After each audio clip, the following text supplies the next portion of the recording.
In this video, I'm going to teach you how to make take house like Matroda like this.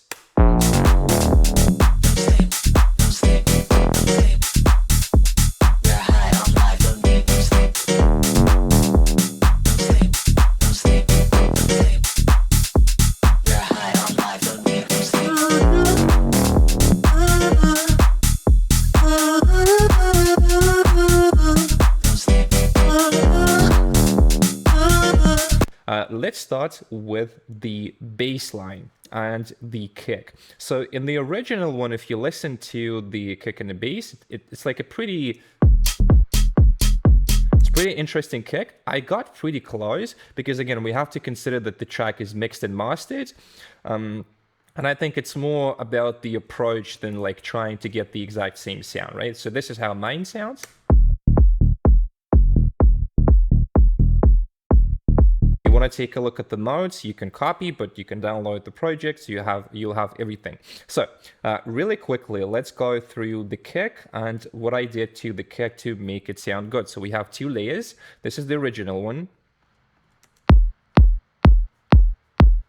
Just like pretty clean.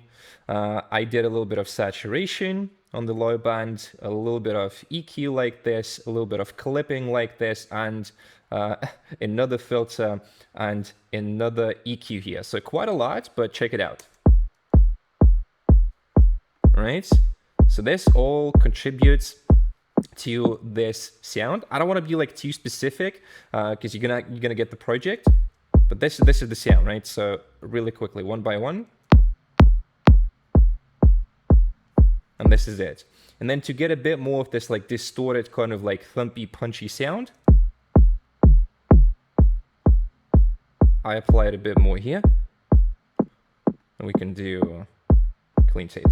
A little bit like this. So with saturation, you can get pretty nice character. Another EQ to filter the rest of the frequencies that I don't want. Then a little bit of compression. Like this, and finally a little bit of utility to compensate for the loudness. Let's now break down the bass line. The bass line is actually like pretty simple. I'm not gonna go like through a lot of sound design stuff. It's a preset from the preset bank, but I'm just gonna show you how it sounded before and after.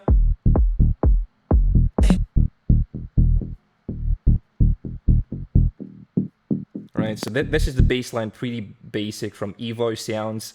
It's from Deceiver 6. So this is how it sounds. Then a little bit of EQ, a little bit of limiting to kind of glue the sound.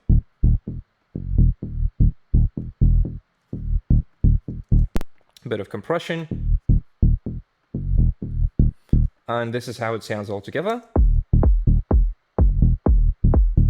Pretty nice, right? Now, let's talk about the interesting sound design decisions or moves that I noticed within the track. So we have this really cool bass line, and I had to layer like 3 layers to achieve a pretty like identical sound in it, right? So we are removing the main bass line here, and we are doing those 3 basses. So number 1 is, this is like a pretty classic square bass line, because if you listen to the original, it's really close. Again, I'm showing you like the thinking process so you can create something similar. It's not the point to like recreate 100%, as long as I can explain how to do it. So you can do this for your tracks, right? So this is the first layer, and I filtered a little bit like this. Then there's another layer, and this is like the Reese bass. It's really like it's giving the width and the like beefiness to the sound. Like this. And this is another one because in the original one it's really white, so we have 3 layers. So with the first one, gives a bit of width, and then the Reese bass is giving like that beefiness. And then of course we have sidechain, like and all this stuff on the bass line. The next interesting thing that I noticed in the original one, he had a tom bass line. So listen to this one.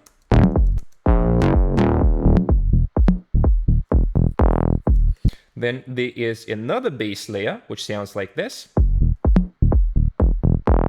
I automated a little bit of filter cutoff because if you listen here, like and it goes really, really well and cool together with the piano. Right, like it supports the groove of the piano. And then again, it's gonna be a preset. I don't think it's like it makes a lot of sense to go through the presets. It's more like the overall approach, right? So we broke down the impact. Now let's talk about another one. So this is in the original one. If you listen here, like this is the one. So it goes D sharp, F sharp, D. And all together, it sounds like this.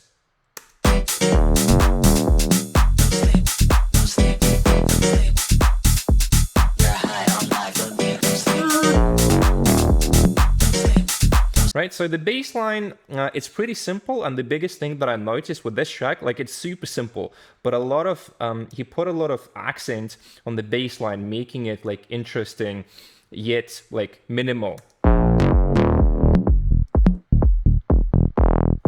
This is it, like really, really simple.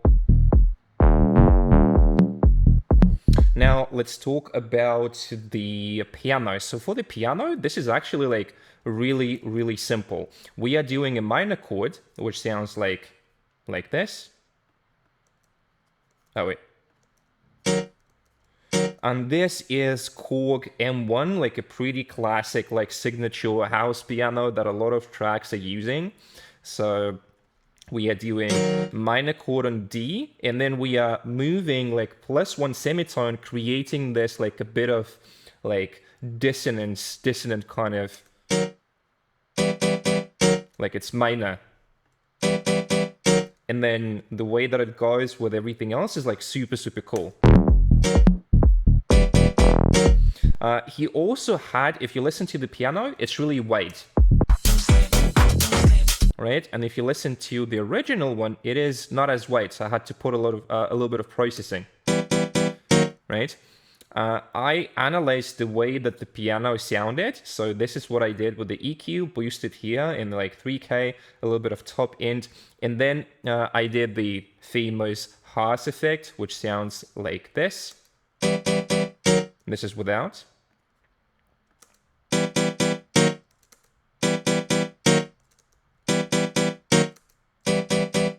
And this is it. It's really, really simple. Now, the vocal is from the original track, so there's nothing I changed about it. And now let's talk a little bit about the drums. So on the drums, I tried to like recreate something similar. So we have a bit of saturation, like compression and stuff. I'm gonna show you with and without.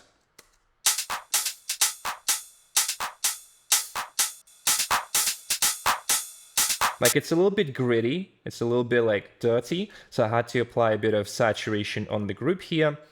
You can, by the way, use standard plugins if you don't have those. It's more like about the, it's more about the mindset, right? Then we are using a little bit of like transient shaping to reduce the sustain, increase the attack, and then a little bit of clipping to reduce the transients again, right? So one more time, this is gonna be with the processing.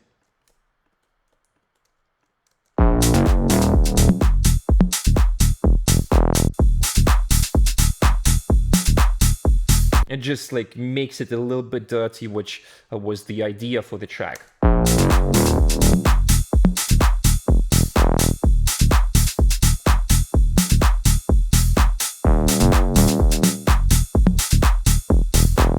Right, and then all together, it's gonna sound like this. Oh wait, I actually wanted to talk about the hi-hats. So for the hi-hats, also I noticed that he has the basic pattern, right? The offbeat hi-hat. And then if you listen to the original one, he has like a little bit of syncopation and a little bit of layering. Check it out here.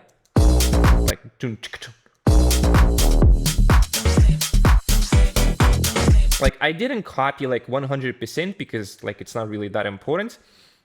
But this is what I came up with. So if you listen to the ones that I added, it follows the same principle and gives a little bit more groove to the track. So it sounds like, check it out.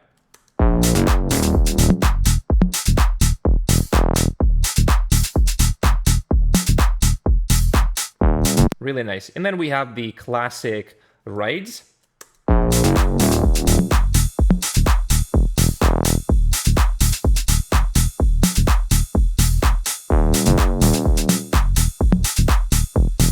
And this is it. This is like so simple, guys. Of course, this is like the main drop. This is not the full remake of the track, but I hope it gives you like the overall understanding that good club tracks are actually very simple. Yes, it took me like probably 3, maybe like 4 hours to like really recreate it, to understand how he did that, like especially like with the kick and the bass. But overall, like it's really simple. Like you listen to the main drop and we have the vocal and everything else. Sounds like.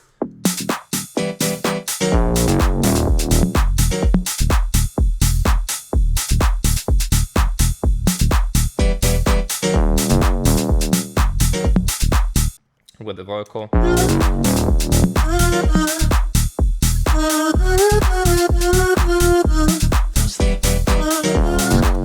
And then I did a little bit of master processing, just so you understand. There's a bit of multi-band, there's a bit of saturation, compression, and limiting. So if I remove 3 of those before the limiter, it will sound okay. Like, keep in mind that like I did this in like 4 hours, and the other track is like mastered, probably like in a good studio. I just did everything on headphones, and it sounds like 80% as the original, maybe like 85, right?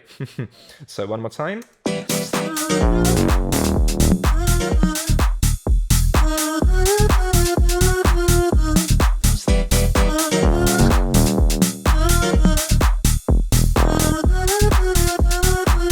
So as you can see, everything is really simple, everything is really minimal, and good tracks are simple. And this is the main message of this video. Keep it simple, focus on the kick, the bass, the drum groove, main melodic elements, and the vocal if you have it. And once again, if you guys need help with your music, check the link in the comments and let's work together. Thank you for watching, and I'll see you guys in the next video.